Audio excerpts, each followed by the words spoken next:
Cell Health, reboot your body, omega-3 oil extracted from algae, strong heart, sharp mind, healthier you.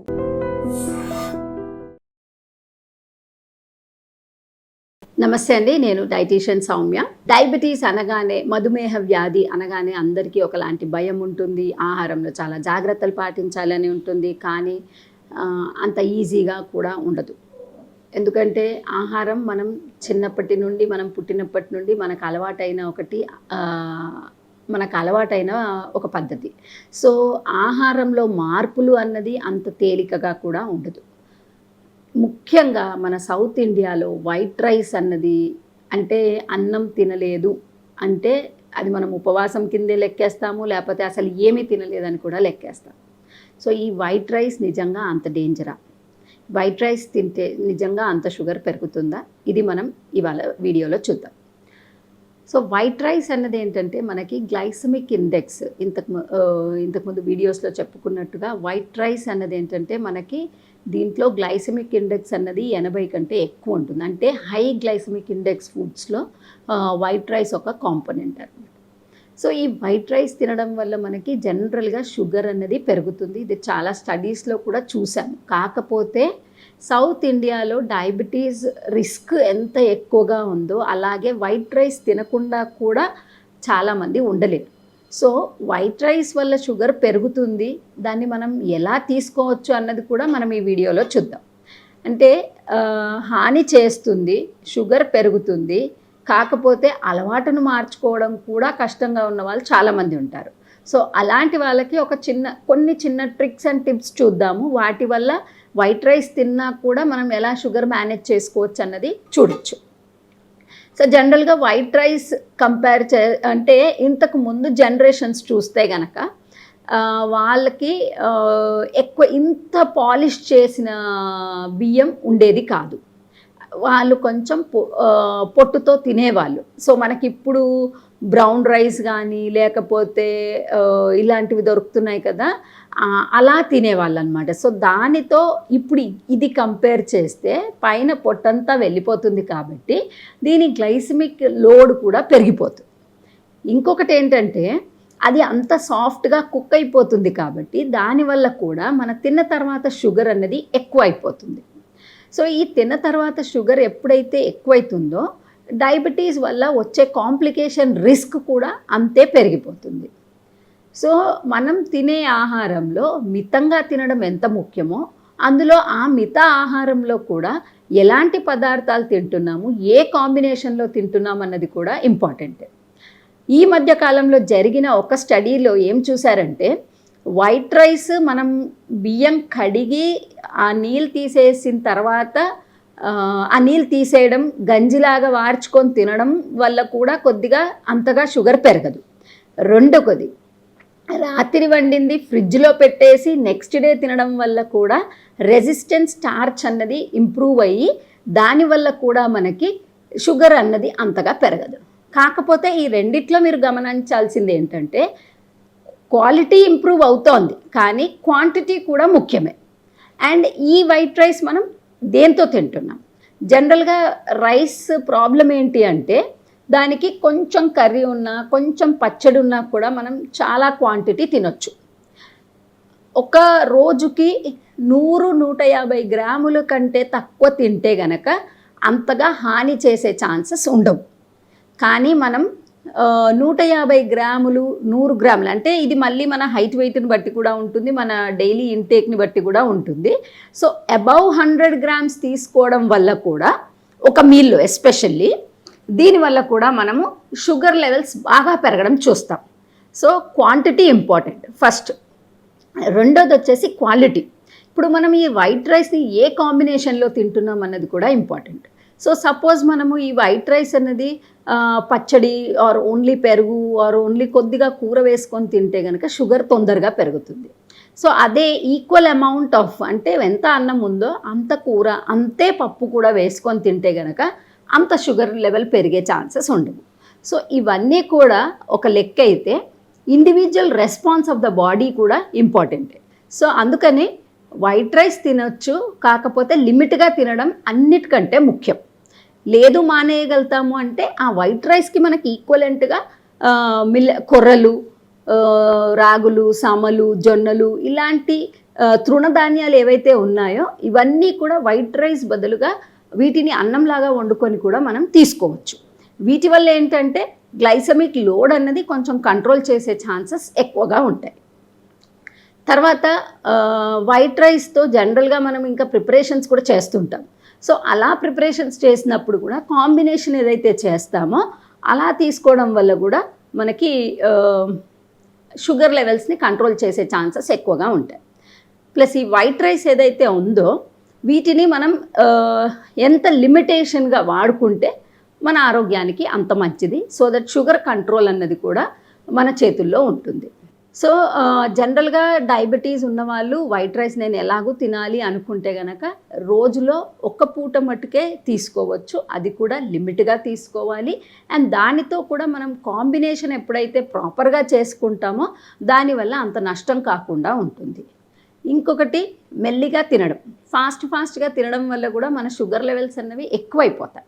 And white rice ఏంటంటే తొందరగా అరిగిపోతుంది. So దానివల్ల కూడా next మీల్కి మనకి ఆకలి ఎక్కువ వేస్తుంది.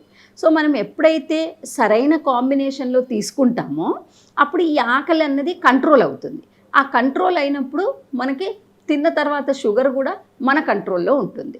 సో అందుకని వైట్ రైస్ తింటే కనుక క్వాంటిటీ ఆఫ్ దాంతో తినే పప్పు కానీ, కూరగాయలు కానీ, ఆకుకూరలు కానీ ఏవైతే ఉన్నాయో వాటిని పెంచి ఈ బియ్యం శాతం తగ్గిస్తే గనక, అన్నం శాతం తగ్గిస్తే గనక అది షుగర్ వాళ్ళకు కూడా ఆరోగ్యానికి చాలా మంచిది.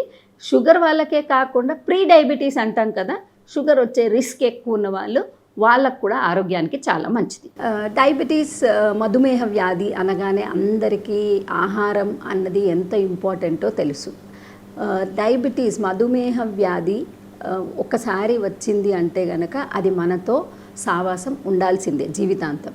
సో దీన్ని మనం ఒక మంచి సావాసం చేయాలి అంటే గనక మన ఆరోగ్యంలో మనం తీసుకోవాల్సిన జాగ్రత్తలు చాలా ముఖ్యం.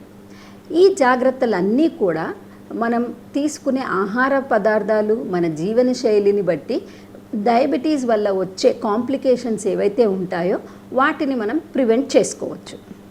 ముఖ్యంగా డయాబెటీస్లో ఏంటంటే గుండె జబ్బులు కానీ, నరాలకు సంబంధించి కానీ, మూత్రపిండాలకు సంబంధించి కానీ ఇవి ఎక్కువగా రిస్క్ ఫ్యాక్టర్స్ చూస్తాం. ఒకటి అన్కంట్రోల్డ్ షుగర్స్ వల్ల ఉండొచ్చు, లేదు డ్యూరేషన్ ఆఫ్ డయాబెటీస్ అంటే చాలా సంవత్సరాలైంది షుగర్ వచ్చి కానీ కంట్రోల్ లేదు, లేదా సరిగ్గా మనం మేనేజ్ చెయ్యట్లేదు, ఇలాంటి వాళ్ళకి మనం కాంప్లికేషన్స్ ఎక్కువగా చూస్తాం. సో ఈ డయాబెటీస్ వాళ్ళు ఎలాంటి ఆహారం తినాలి అన్నది ఎప్పుడు ఒక పెద్ద క్వశ్చన్ మార్క్. అన్నీ మనకి తెలుసు, అన్నీ చాలా వాటిల్లో చూస్తూ ఉంటాము, కానీ ఎప్పుడు ఒక కన్ఫ్యూజన్ అన్నది ఉంటుంది. అంటే టూ మచ్ ఆఫ్ ఇన్ఫర్మేషన్ వల్ల కూడా మనకి కొంచెం కన్ఫ్యూజన్ అన్నది ఎక్కువగా ఉంటుంది. సో ఇప్పుడు మనం ఇక్కడ ఫ్రూట్స్ గురించి చూద్దాం. జనరల్గా డయాబెటీస్ అనగానే పండ్లు తినొద్దు అన్నది ఒక కాన్సెప్ట్ ఉంటుంది. ఎందుకు తినొద్దు, ఏమి తినాలి అన్నది మనం చూద్దాం. సో డయాబెటీస్లో ఫ్రూట్స్ అసలు తినొచ్చా తినకూడదా? పండ్లు చాలా మంచి ఆహార పదార్థం. అది దాంట్లో ఉన్న డిఫరెంట్ కలర్స్ ఏవైతే ఉంటాయో, ఆ రంగురంగులు ఏవైతే ఉంటాయో ఇవన్నీ కూడా ఫైటో ఆక్సిడెంట్స్ అంటాము, ఫైటోకెమికల్స్ అంటాం. ఈ ఫైటోకెమికల్స్ ఏవైతే ఉన్నాయో ఇవన్నీ కూడా మన శరీరంలో రోగ నిరోధక శక్తిని పెంచుతుంది. ప్లస్ మనకి సెల్యులర్ లెవెల్లో అయ్యే డ్యామేజ్ని తగ్గించడానికి హెల్ప్ చేస్తుంది. సో ఈ ఇంత విలువైన పదార్థాలు ఉన్న, పోషకాలు ఉన్న పండ్లను ఈ మధుమేహ వ్యాధి ఉన్నవాళ్ళు తీసుకోవాలా వద్దా? సో మధుమేహ వ్యాధి ఉంది కదా, వీళ్ళకి కొన్ని మాత్రమే రెస్ట్రిక్టెడ్ ఉంటాయి, అన్ని పండ్లు మానేయాల్సిన అవసరం లేదు.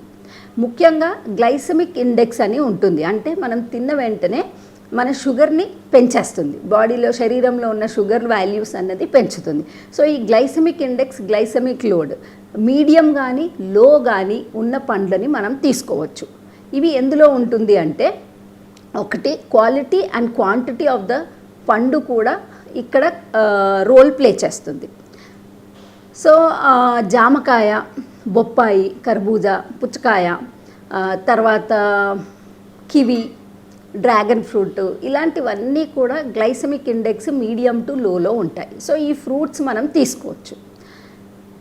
పుచ్చపండులో గ్లైసెమిక్ ఇండెక్స్ అన్నది తక్కువ ఉంటుంది, కానీ గ్లైసెమిక్ లోడ్ ఎక్కువగా ఉంటుంది. సో అందుకని ఈ పుచ్చపండును మాత్రం మనం లిమిట్గానే తినాలి. ఆ మాటకి వస్తే ఏ పండు కూడా మనము 100 to 150 గ్రామ్స్ని దాటకూడదు. ముఖ్యంగా మంచిగా ఆహారం తిని లాస్ట్లో మళ్ళీ స్వీట్ టచ్ లాగా ఈ ఫ్రూట్స్ని ఎప్పుడైతే తింటామో అప్పుడు మన షుగర్ ఎక్కువ పెరిగిపోతుంది. సో అందుకని ఫ్రూట్స్ తినచ్చు, తినడానికి ఆరోగ్యానికి చాలా మంచిదే. కాకపోతే timing, quantity, quality 3 important. So మనం ఇన్ బిట్వీన్ స్నాక్ లాగా ఎప్పుడైతే తీసుకుంటామో అప్పుడు అవి మన శరీరంలో చాలా విటమిన్స్, మినరల్స్, ఈ ఫైటోకెమికల్స్, యాంటీ ఆక్సిడెంట్స్ ఇవన్నిటిని మన శరీరంలో పెంచుతుంది. సో వీటిని మనం 11 o'clock స్నాక్ లాగా కానీ, ఈవినింగ్ 4-5 o'clock స్నాక్ లాగా కానీ తీసుకుంటే ఆరోగ్యానికి చాలా మంచిది. అసలు ఫ్రూట్స్, షుగర్ ఉన్న వాళ్ళు ఏ ఫ్రూట్స్ తినకూడదు. అరటి, మామిడి, సపోటా, సీతాఫలం, పనస, వీటిని ద్రాక్ష, ఈ 6 పండ్లు మాత్రం అయినంతవరకు తీసుకోకుండా ఉంటేనే మంచిది. వీటిల్లో మనకి గ్లైసెమిక్ లోడ్ ఎక్కువగా ఉంటుంది, గ్లైసెమిక్ ఇండెక్స్ కూడా ఎక్కువగా ఉంటుంది. అంటే వీటిని మనం ఎక్కువగా తినడం వల్ల షుగర్స్ పెరిగే ఛాన్సెస్ ఎక్కువగా ఉంటుంది. చాలా మటుకు మనం చూస్తామండి, మ్యాంగో సీజన్ అవ్వగానే హాస్పిటల్ రద్దీ పెరుగుతుంది. ఎందుకు అంటే మ్యాంగో సీజన్లో చాలామంది మ్యాంగో రెసిస్ట్ చేయడం కష్టం, మామిడి పళ్ళు రెసిస్ట్ చేయడం చాలా కష్టం. సో దాంట్లో మామిడి పండు సీజన్లో బాగా మామిడి పళ్ళు తినేసి షుగర్స్ బాగా పెంచేసుకొని మామిడి పళ్ళు సీజన్ అయిపోగానే హాస్పిటల్కి వచ్చేస్తారు. సో మనం మామిడి పండు తినాలి అనుకుంటే కూడా అది మితంగా తీసుకుంటే దానివల్ల ఎక్కువగా నష్టం జరగదు. కానీ రోజు తింటే అందరిలాగా మళ్ళీ తర్వాత ఈ షుగర్ వాల్యూస్ పెరిగిపోయి ఎక్కువ కంట్రోల్ చేయాల్సిన అవసరం పడుతుంది. సో ఫ్రూట్స్ అన్నవి ఇంపార్టెంటే. పెద్ద పెద్ద ముక్కలుగా కట్ చేసుకొని తీసుకోండి, జ్యూసుల్లాగా తీసుకోవద్దు, అండ్ లిమిట్ క్వాంటిటీ తినాలి. ఈ 3 మనం గుర్తుపెట్టుకుంటే ఇందాక చెప్పిన చాలా వెరైటీ ఆఫ్ ఫ్రూట్స్ మనం మన ఆహారంలో ఇంక్లూడ్ చేసుకోవచ్చు. ఈ ఫ్రూట్స్ అన్నిట్లో కూడా మనకి యాంటీ ఆక్సిడెంట్సే కాకుండా పొటాషియం, మెగ్నీషియం, ఇలాంటి విటమిన్స్ కూడా ఉంటాయి. ఇలాంటి మినరల్స్ ఉంటాయి. తర్వాత విటమిన్స్, సి విటమిన్ ఎక్కువగా ఉంటుంది, బి కాంప్లెక్స్ విటమిన్స్ ఉంటాయి. సో అందుకని చెప్పేసి మనం వీటిని నీట్గా కడిగేసి, శుభ్రంగా కడిగి కట్ చేసుకొని తింటే కనుక ఆరోగ్యానికి చాలా మంచిది. అండ్ ఇంకొకటి, డయాబెటీస్ ఉన్నవాళ్ళు వీలైనంత వరకు లేదా జనరల్గా కూడా జ్యూస్ చేయకపోవడమే చాలా మంచిది. మనము లిక్విడ్ ఫామ్లో తీసుకుంటే కనుక షుగర్స్ తొందరగా పెరుగుతాయి. సో మనం పండ్లు తినాలి, దాని బెనిఫిట్ రావాలి అనుకుంటే కనుక కొంచెం కొంచెమే తీసుకోవాలి, పండులాగా తినాలి. అండ్ పండ్లలో కూడా మళ్ళీ దానిపైన సాల్ట్ వేయడము, లేకపోతే ఇంకేదైనా అడిషన్ చేసుకోవడము, ఇవన్నీ చేయకూడదు. పండు న్యాచురల్గా as it is sweet and sir, తీపిగా పుల్లగా ఉంటుంది కాబట్టి అలాగే దాన్ని ఎంజాయ్ చేస్తే, నేచర్ ఇచ్చింది న్యాచురల్గా ఎంజాయ్ చేస్తే అది ఆరోగ్యానికి చాలా బెనిఫిట్ చేస్తుంది. Sir, one life lesson what medicine has taught you. Whatever you can do without expecting. But I really believe మన పాజిటివ్ యాటిట్యూడ్ ఉంటేనే మనం ఏదైనా సాధించగలం. గట్ని మనం కరెక్ట్గా డీల్ చేసినట్లయితే అది మనకి పాజిటివ్ హార్మోన్స్ని రిలీజ్ చేస్తుంది. షుగర్ వచ్చిన వాళ్ళ పరిస్థితి ఏంటి? పొట్ట దగ్గర పెరిగితే దాన్ని ఆండ్రాయిడ్ అంటారు, ఆండ్రాయిడ్ ఫోన్ కదా. అసలు థాట్స్ ఎందుకు వస్తాయి? బ్రెయిన్ డెడ్ అంటే దానికి ప్రపంచం అంతా కూడా కొన్ని నిర్దిష్టమైనటువంటి లక్షణాలు ఉంటాయి. మానసికంగా ధైర్యంగా ఉంటే క్యాన్సర్ జయించవచ్చు. You are a doctor for a cause sir, అంతే. వాళ్ళకి వచ్చిన ఆదాయం కాకుండా ఫ్రీ సర్వీస్ ఎంతమందికో చేస్తారు.